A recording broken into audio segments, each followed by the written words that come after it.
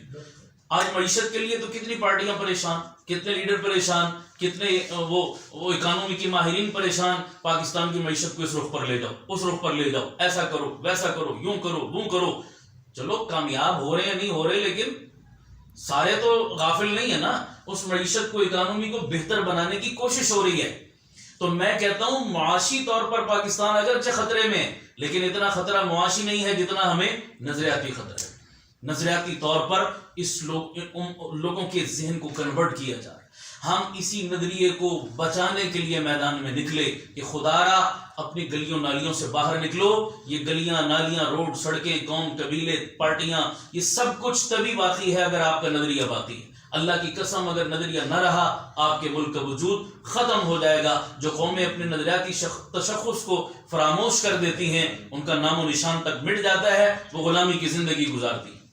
آج کافروں کو دیکھ لیں، پوری دنیا میں جنگ ہے، کس کی جنگ ہے؟ لوگ کہتے ہیں ایٹم کی، بارود کی، گولی کی، بندوق کی، کوئی جنگ نہیں ہے، نظریات کی جنگ ہے، تہذیبوں کی جنگ ہے۔ پوری دنیا کی لڑائی کیا ہے؟ ہر ایک مذہب اپنا نظریہ دوسرے پر کیا کرنا چاہتا ہے؟ مسلط کرنا چاہتا ہے۔ اس کے لیے وہ آلات مستقل، انسٹرومنٹس الگ استعمال کرتا ہے، کوئی دھاندلی، کوئی دھونس، کوئی لالچ، کوئی روپیہ، کوئی ڈالر، کوئی طاقت، کوئی اقتدار، کوئی سیاست، یہ انسٹرومنٹس ہیں سارے۔ ان انسٹرومنٹس کو، ان آلات کو استعمال کر کے اصل میں اپنا نظریہ کیا کیا جا رہا ہے؟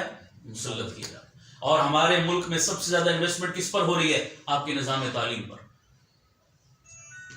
اب یہ ایک مستقل موضوع ہے، میں تفصیل میں نہیں جا سکتا۔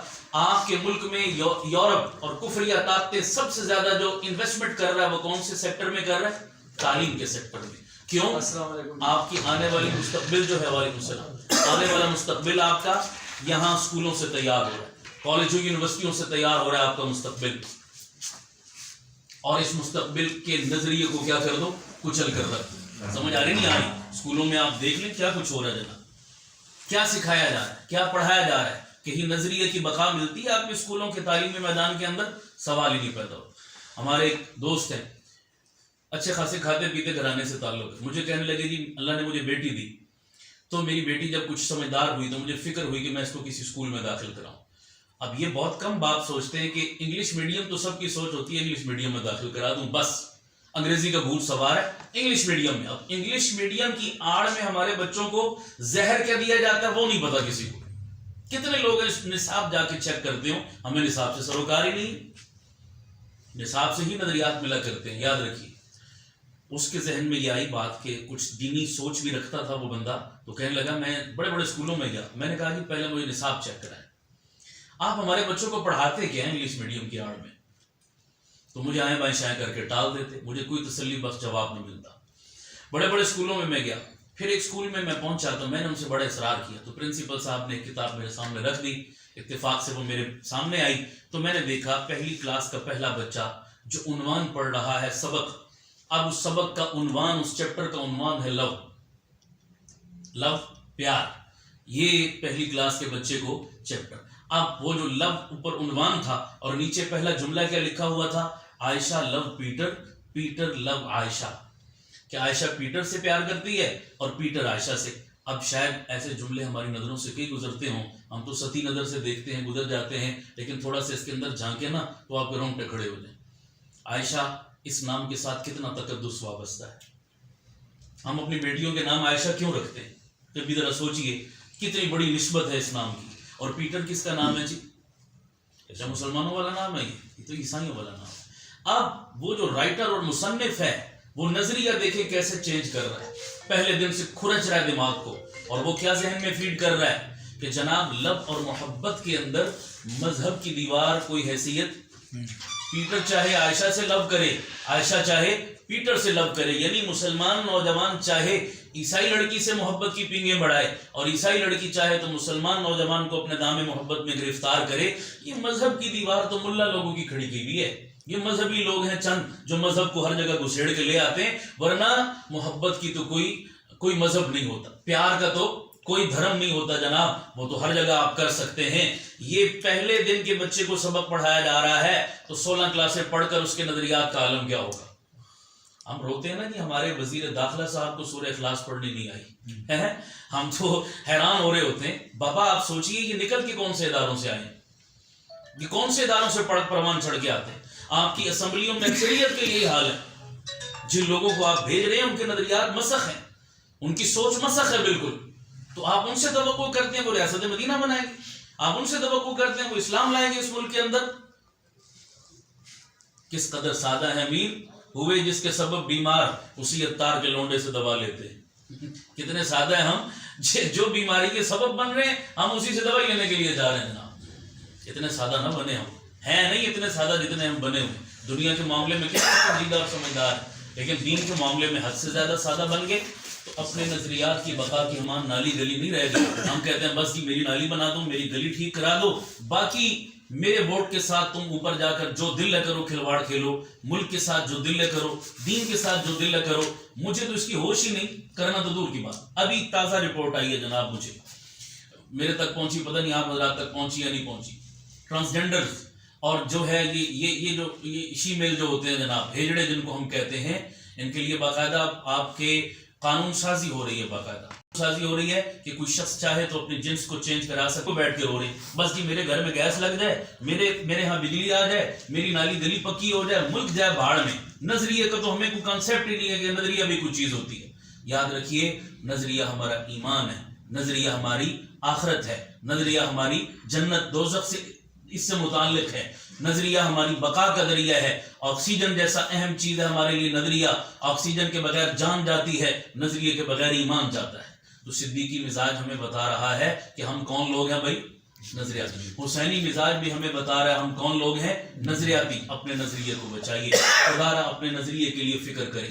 ہم اسی بنیاد پر اب اس سیاست کے دھارے کو بدلنا چاہتے ہیں, اس رخ کو چینج کرنا چاہتے ہیں. ہماری اوپر تک پہنچ نہیں, اپنے گرجا روڈ کے گلی محلے تک آپ جیسے مخلص دینی درد رکھنے والے بھائیوں تک ہماری پہنچ اور اپروچ ہے. ہم ان کا دروازہ کھٹکھٹا رہے ہیں. آپ جیسے بزرگ سنجیدہ لوگ, سمجھدار لوگ میدان میں آئیں, اس نسل لوگوں کا ہاتھ پکڑیں, ان کو کچھ ویژن دیں, سوچ دیں, اور چھوٹی سوچ سے باہر نکال کر کسی بڑی سوچ کی طرف ان کو منتقل کریں, تاکہ معیشت کے لیے ہر کوئی سوچتا ہے, نالی گلی کے لیے سوچتا ہے, قوم قبیلے برادری کے لیے سوچتا ہے. کچھ ایسے بھی دیوانے ہونے چاہیے جو اس ملک کے نظریے کی بقا کے لیے بھی سوچیں, جو ایمان کے لیے بھی سوچیں, جو لا الہ الا اللہ کی بنیاد پر جو ملک کھڑا ہوا تھا اس کی بنیادوں کو بھی محفوظ کرنے کے لیے سوچیں. ایسے لوگ بھی ہونے چاہیے. تو ہم نے اسی بنیاد پر اپنے آپ کو میدان میں اتارا. اپنے سیٹ اپ اور اپنے پلیٹ فارم کا نام بھی ہم نے یہی رکھا, تحفظ نظریہ پاکستان. ہم نے یہ نام رکھا, اور ایک نیوٹرل پلیٹ فارم. ہر ایک بندہ چاہے پی ٹی آئی کا ہے, نون لیگ کا ہے, پیپلز پارٹی کا ہے, بریلوی ہے, دیوبندی ہے, اہل حدیث ہے, جو بھی ہے ہمارا بھائی ہے. خدا رسول قرآن قبلہ دین سب کچھ ہمارا ایک ہے. جو بنیادیں کامن ہیں ان بنیادوں پر ہم اکٹھے ہوں, چھوٹے چھوٹے خولوں سے باہر نکلیں, بڑے مقصد کے لیے اپنے آپ کو اکٹھا کر کے کسی بڑے مشن کے لیے اپنے آپ کو وقف کریں. یہی ہمارے سیاست میں آنے کا مقصد ہے. اچھے اور شریف اور دیندار لوگوں کو موقع دیں. آپ 75 سالوں سے کن لوگوں کو آپ آزما رہے ہیں. آخری گزارش میں کروں گا, ووٹ کے لیے کچھ سوچ بھی اچھی ہونی چاہیے, نہیں ہونی چاہیے. ہماری سوچ بڑی کمزور ہے, اور وہ سوچ کیا ہے, بس آخری گزارش, بس 2 منٹ رکھ. سوچ ووٹ کس کو دیں؟ جو میری نالی بنائے اس کو دیں, جو گلی پکی کرائے اس کو دیں, جو میری برادری کا اس کو دیں, جو میرا دوست یار ہے اس کو دیں, جو میرا مطلب پورا کر دے, تھانے کچہری میں میری سفارش کر دے, اس کو ووٹ دیں. نہیں, میں یہ کہتا ہوں ووٹ کس کو دیں. بہت آسان سا فارمولہ ہے. جس کو اپنی تجوری کی چابیاں دے سکتے ہیں اس کو ووٹ بھی دے دیں. تجوری سمجھتے ہیں اپنا خزانہ, اپنا لاک اپ, اپنا گھر, اپنی قیمتی چیز. جس بندے پر اتنا اعتماد ہے کہ اپنی قیمتی چیز جس کے حوالے کر سکتے ہیں، بس ایک منٹ میں تھوڑی بات مکمل کر رہا ہوں، بس چائے پیتے ہیں، جس بندے کو اپنے خزانے کی چابیاں دے سکتے ہو، اتنا اس پر ٹرسٹ اور اعتماد ہے، اس کو کیا دے دو؟ ووٹ بھی دے دو۔ اور جس کو ایک دو دن کے لیے اپنے گھر کی چابیاں دینے کے لیے تیار نہیں ہو، ظالموں پورے ملک کی چابیاں اس کے حوالے کر دیتے ہو، یہ کہاں کا انصاف ہے؟ بہترین اصول ہے یا نہیں؟ ایسا ہی ہے نا جی، ہونا یہ چاہیے کہ ہم کو کریکٹر کو کرائٹیریا کو معیار تو ہو ووٹ دینے کا۔ یہ کون سا کرائٹیریا کہ میری برادری کا اس لیے میں ووٹ دے رہا ہوں؟ یہ کوئی کرائٹیریا ہے؟ یہ کوئی معیار ہے؟ یہ تو کوئی معیار نہیں ہے، شرعاً قانوناً اخلاقاً کسی اینگل سے یہ معیار نہیں بنتا، چونکہ میری برادری ہے، چونکہ میرا یار ہے، چونکہ میرا پارٹنر ہے، چونکہ میرا دوست ہے، چونکہ میرا محلے دار ہے، اس لیے میں ووٹ دے رہا ہوں۔ باقی کوئی کرائٹیریا نہیں ہے کہ خوف خدا اس میں ہے یا نہیں ہے، امانت اور دیانت کا کیا معیار ہے، دین تقویٰ للہیت ہے، کبھی شخص کو مسجد میں دیکھا، کبھی نماز روزہ کرتے ہوئے دیکھا؟ جب ہمارا کرائٹیریا ہی کوئی نہیں ہے، غلط لوگوں کو جو الیکشن سے ہفتہ 10 دن پہلے آئے، تھاپڑا لگائے، ہمیں سبز باغ دکھائے، اسی کو ہم پکڑ کے اپنے سر پہ مسلط کرتے ہیں، پھر 5 سال بیٹھ کے روتے ہیں اب یہ ظلم ہو گیا، یہ زیادتی ہو گئی، یہ ہمارے ساتھ فلاں ہاتھ کر گیا، فلاں مہنگائی کر گیا۔ بابا یہ تو ہونا ہے، پھر ہمیں رونے کا اور احتجاج کا کوئی حق نہیں ہے، ہم بھگتے ہیں پھر جو کچھ کر رہے ہیں۔ 70 سالوں سے ہمارے ساتھ یہی ہو رہا ہے، کچھ سوچ کو اپنے بدلیں۔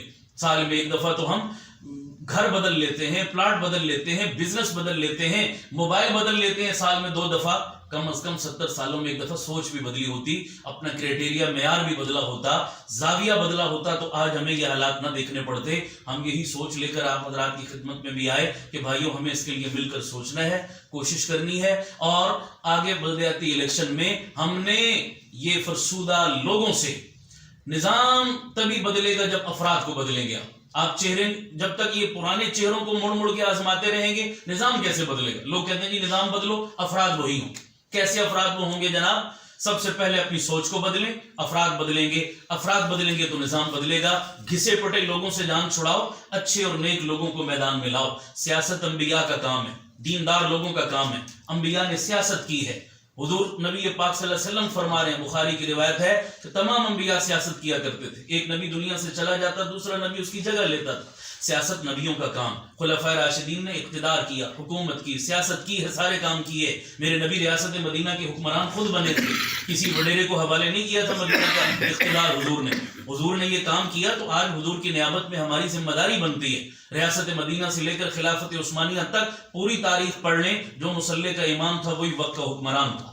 یہ اسلام کا کانسیپٹ ہے۔ ہم نے کیوں دیندار طبقے کو نماز روزے تسبیح اور تلاوت اور تہجد تک محدود کر لیا اور باہر کا سارا نظام ان بدماشوں اور کرپٹ لوگوں کے حوالے کر دیا؟ اسی لیے تباہی ہو رہی ہے۔ ہم دیندار لوگوں کو مسجدوں کے حجروں سے باہر نکلنا ہوگا، اس میدان میں آ کر اقتدار کو بھی سنبھالنا ہوگا، اس کو شریف فریضہ سمجھ کر، اللہ کے نبی کا حکم سمجھ کر کریں، ملک کی اور دین کی خدمت سمجھ کر کریں، ورنہ اللہ ہم سے پوچھے گا۔ ووٹ کی پرچی کاغذ کا ٹکڑا نہیں، تماشا نہیں ہے، یہ ایک مقدس امانت ہے، رسپانسبلٹی ہے، ذمہ داری ہے کہ ہم کس کو ووٹ دے رہے ہیں۔ قیامت والے دن اس ووٹ کے بارے میں ہم سے پوچھا جائے گا۔ نہیں دے رہے تب بھی مجرم ہیں، دے رہے اور غلط کو دے رہے ہیں تب بھی مجرم ہیں۔ ہمیں ووٹ دینا ہے، ضرور دینا ہے، صحیح اور اہل لوگوں کو دینا ہے۔ اللہ تعالیٰ ہمیں حکم دیتا ہے قرآن میں، ان اللہ یأمرکم ان تؤدوا الامانات الی اہلها، اے ایمان والو، اللہ ہمیں حکم دے رہا ہے کہ تم اپنی امانتوں کو ان کے اہلوں کے سپرد کیا کرو۔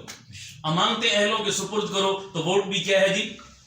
امانت ہے نا۔ اس کو نہ اہلوں کے سپرد ہم 70 سالوں سے کیوں کر رہے ہیں؟ اللہ پوچھے گا نہیں، قرآن میں اللہ ہمیں پابند کر رہا ہے۔ لہذا ووٹ کو ہم اپنی ذمہ داری سمجھیں۔ لوگ بڑے آرام سے کہہ دیتے جی 50 سال ہو گئے کبھی ووٹ نہیں ڈالا، اس پر فخر کرتے ہیں۔ میں نے کہا فخر کرنے کی نہیں، یہ تو افسوس کرنے والی بات ہے کہ 50 سالوں سے کیوں ہم اتنے پیچھے ہیں، اتنا شعور میں کمی کیوں ہے کہ ہم نے آج تک ووٹ نہیں ڈالا۔ اسی لیے تو آج ملک کے یہ حالات ہیں۔ ہم صحیح لوگوں کو منتخب کر کے ووٹ ڈال کے اسمبلیوں میں بھیجتے، آج ہمارے ملک کا یہ حال نہ ہوتا۔ تو یہ گزارش لے کر آپ کی خدمت میں آئے کہ ہم نے اپنے علاقے سے اس کا آغاز کیا، دیندار لوگوں کو ہم لانے کی کوشش کر رہے ہیں، ایک مثبت اور نیوٹرل پلیٹ فارم سے، آزاد حیثیت سے، ہر طبقے، ہر برادری اور ہر مسلک کے بندے کو ہم دعوت دے رہے ہیں کہ آپ ہمارے اس کاز کا حصہ بنیں، ہمارے دست و بازو بنیں، ہماری دعوت کو سمجھیں۔ ہم کسی کو مجبور نہیں کرتے، نہ آج آپ کو بلایا کہ آپ ہمارے ساتھ آئیں اور دعا خیر کر کے اٹھیں، کوئی دعا خیر کی ضرورت نہیں ہے۔ ہماری دعوت کو سنیں، آج تو مختصراً یہ بات کی، پھر جب موقع ملے آپ ہر اینگل سے ہماری باتوں کو اچھی طرح سمجھیں، سنیں،